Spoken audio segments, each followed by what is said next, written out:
know, it's interesting. What's all the football out of the chute here? All right, we'll get to the Mets later, Yanks later as well. But, I mean, I don't think I'm exactly breaking news here when I say that the hottest seat of anybody in town belongs to Robert Salah, and Joe Douglas by extension. But if Salah doesn't win, it's curtains. And by the way, I do think that he will win this year.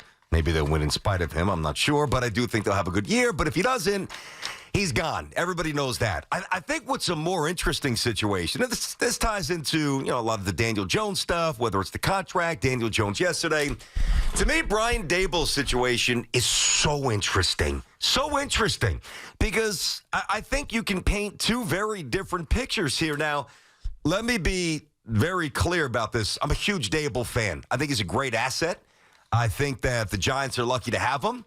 I think that he's going to prove that, I don't know that, I don't want to say the last year was an aberration because I don't think the Giants are going to rip off this gaudy win total. But I do think that the Giants will be further stabilized this year. I think the Giants will be competitive. I think the O-line will be better. I think Neighbors going to be a beast. I think the pass rush will be solid. And I think for the most part, the Giants will beat the teams that they're supposed to beat, starting with the Vikings, week 1. But the flip side of that is, as much as I'm not alone, many of us view him as a great mind and a good modern coach in terms of concepts, etc. The other side is a little messy last year, with the wing stuff and with Joe Shane having to put on the headsets to monitor what the heck is going on. See, I don't think that anything about football is going to ever really get in the way of Brian Daboll. I think he's that good. I do.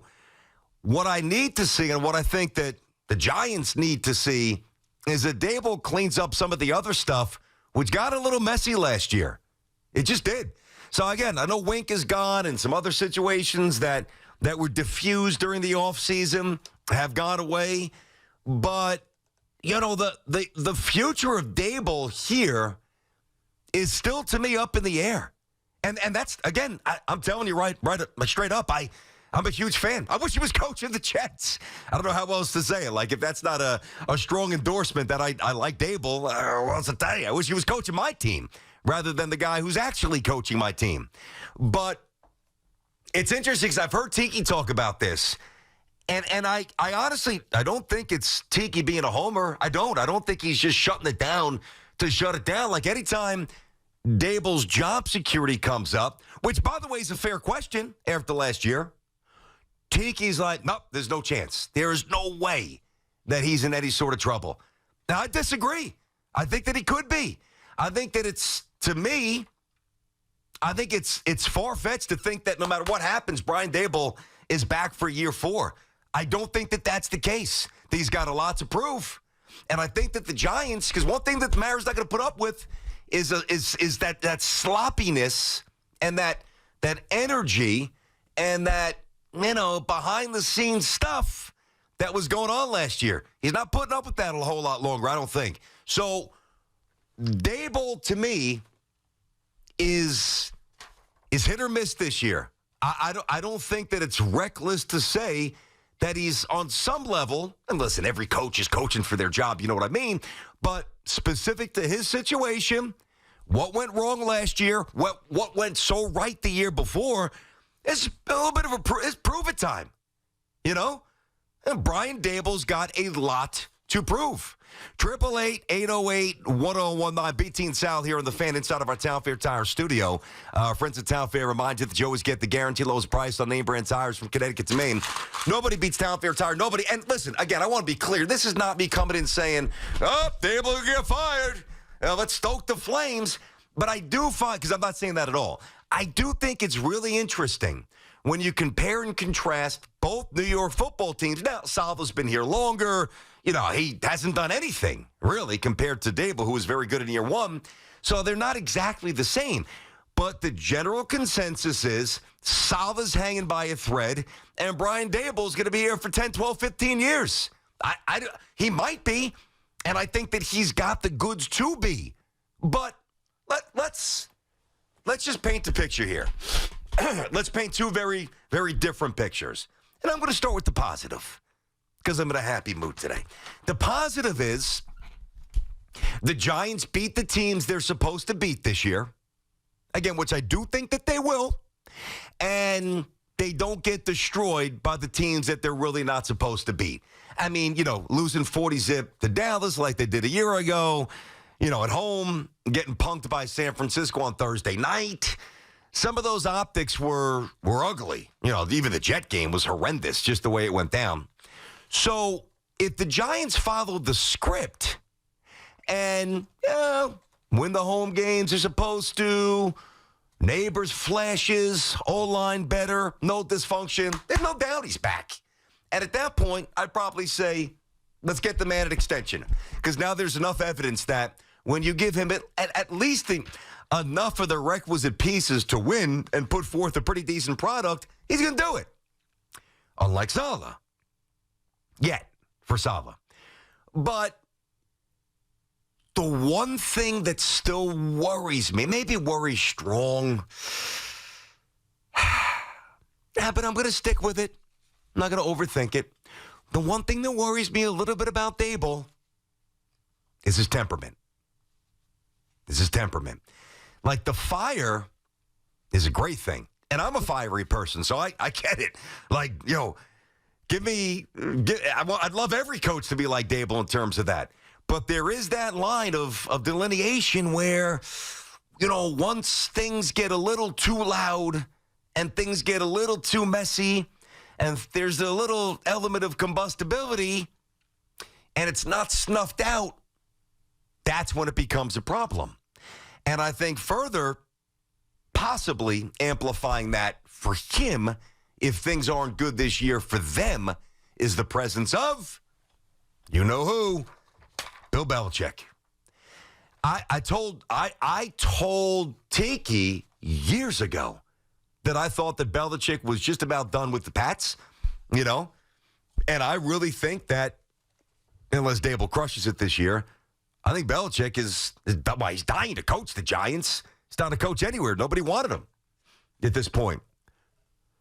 And I think the reverence that Belichick has for the Giants organization is so obvious and so cool, by the way. You saw the, was it a 30 for 30, whatever it was. Maybe it was a Football Life, one of the docs, when he was with Bill Parcells. And it's amazing, how he views this Giants organization. Now, is it reciprocal? I don't know. Probably. It's got to be great affinity for his coaching prowess. But Brian Daboll is right in the middle. And it's that, okay, we go left, and we got the guy for a decade. We flinch, we go right. The Giants could be in the market. I believe that. I've said that. I mean, last year was bad. Last year was bad. Now, one of the problems with the Giants over the years here is that they got away from their stable ways. Think about this. What's always separated the Jets and the Giants, aside from winning? It's stability. The Giants, like the Yankees, as we know, always been the bastion in the city for sporting. Like, we look to the Yankees and the Giants. All right, if you guys can't, and recently the Rangers too, but if you can't show us the way, then we have no hope. Because if we're gonna pin our sporting dreams on the Jets and the Mets, and up until the last year or so the Knicks, then we're cooked. You know what I mean? So it's the Yanks and the Giants. And I don't know. I hope he did some deep soul searching this offseason, Daboll. I hope so. He's a tightly wound guy. And that works when things are going well. When it doesn't, it unravels quicker. 888-808-1019. BT and South Sal is off today. Listen, and by the way, Huff, I don't want to hear from anybody. I really don't. That this is out of bounds and this is reckless and this is unfair. This is year 3. The first year was great. The second year was bad. It was bad on the field, even though it was stabilized a bit at the end. But optically, and you're around the Giants. Hoff is the executive producer of the Giant broadcast. He's there. He travels. He knows the Giants' inner workings. He's connected. He's piped in. Like, to me, Daboll, he's everything that I like. He's like, I can't stand. If there's one thing I can't stand, passive-aggressive people. It bothers me. I can't stand it. Just tell me what you're thinking, and we can move forward. Even if it hurts, even if it bothers me, we can flush it out, and we can be better down the road than, you planting these little seeds of secrecy, and nobody knows what the hell you mean, which is why I love Daboll. But you cannot tell me, you, Giant fans, football fans, anybody, that what I just said is unfair or inaccurate. This needs to be not a winning season per se, but I think that this needs to be a clean season in terms of operation, in terms of organizational harmony, and I don't think anybody can refuse. You can try, but I don't think that that's unfair. I just don't see how this year, particularly the way that he handles his team, if you watch him on Hard Knocks, the way him and his connection with Shane, because here's the thing is, if you're telling me that Daboll's on the hot seat, then I feel like Shane and Daboll are like connected at the hip right now. That means that Shane's just as far gone too. That both of them are together are on the hot seat. No, I'm certainly not going to say that. I don't. Now, I know what you mean. That ideally the GM and the head coach are paired up. And listen, I know I've referenced the Jets a few times here with the Salah stuff, but that's one of the reasons. Like the Jets have had all this. This wackiness in terms of instability. It's because you've got, one GM voice and he inherits a coach. And then, it's usually better to have a clean break. And no, please.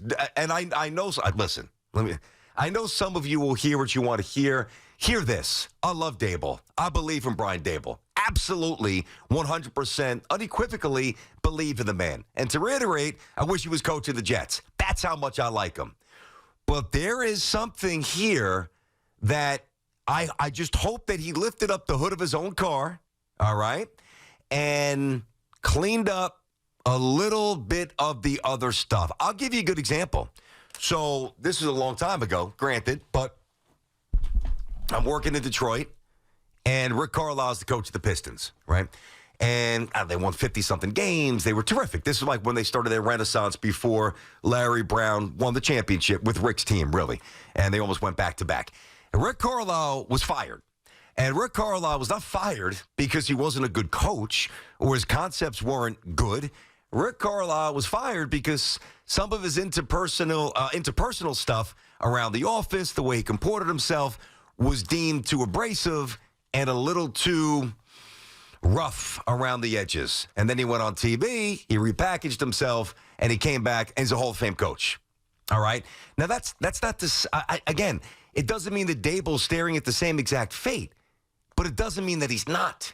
I think that, and I've heard this too, Hoff, where, I think some people think that stuff was overblown a year ago. Like, there was a lot of stuff off the field that was not good. It just wasn't. You tell me, now I'm not saying it's never happened. I mean, it might have, but when we find out that the general manager slaps on a set of headphones to listen to the game day communication, and I know a lot of this was Wink as well. Trust me, I get it. Wink's got a massive ego. Wink's a pain in the ass, even though he's amazing, but I get that too. But when you got to put on those headphones to see what the heck's going on with the franchise, don't tell me that's not a problem. Or at least a potential, flare across the football landscape to a bigger problem. Now, the good news is that smart people usually figure it out. And I think that Daboll is a smart guy in terms of football. I think he is an incredibly smart person in terms of relatability. Like one of the things about a coach, you've got to, not that you want to have 53 different rules, but I don't know that you approach everybody the same way. You got some guy from the cornfields and some guy from the inner city. It's probably a little bit of a different approach. And I think it's that adaptability that he's got that's going to continue to serve him well. I don't want this to go sideways because I think Brian Daboll, when you look at Boone, when you look at Mendoza, when you look at Salah, even Tom Thibodeau, when you look at all the coaches here, I think Brian Daboll actually might be the best in terms of intellect and feel for his job and his sport. That's how much I believe in him. What is this? If this is stupid, I'm going to be annoyed. Well, it's not even close to stupid. I think that this is something that, for you, I think you'd be very excited about. Okay, let me guess. Jets? No. I was going to say Hassan Reddick. Okay. No. Okay, I mean, by the way, is he signed yet? No. No, and after no. hearing Robert Salah, I don't think he's coming to practice anytime soon. I know. He was asked yesterday, so I was like, no, I don't know. What else is new? What do you know? I'm just kidding. What do you know, Rob? He knows defense. I'm just messing around. All right, so it's not. Is it Jason Dominguez? It's not baseball related. It's not football related. Okay. Is it basketball? Yeah. Is it Julius Randle with an extension? No. Okay. But What it's is a it? player, Okay. and the Knicks have made an announcement. All right, it's still going to be small because there's no wiggle room for contracts. No, it's not. What do you got? It's on Aaron Judge type of level. Yeah, okay. What do you have? Oh. Jalen Brunson named captain. Boom. Let's go. That's right. That's my captain. And that is your captain. Nice. That is a very unexpected, awesome surprise.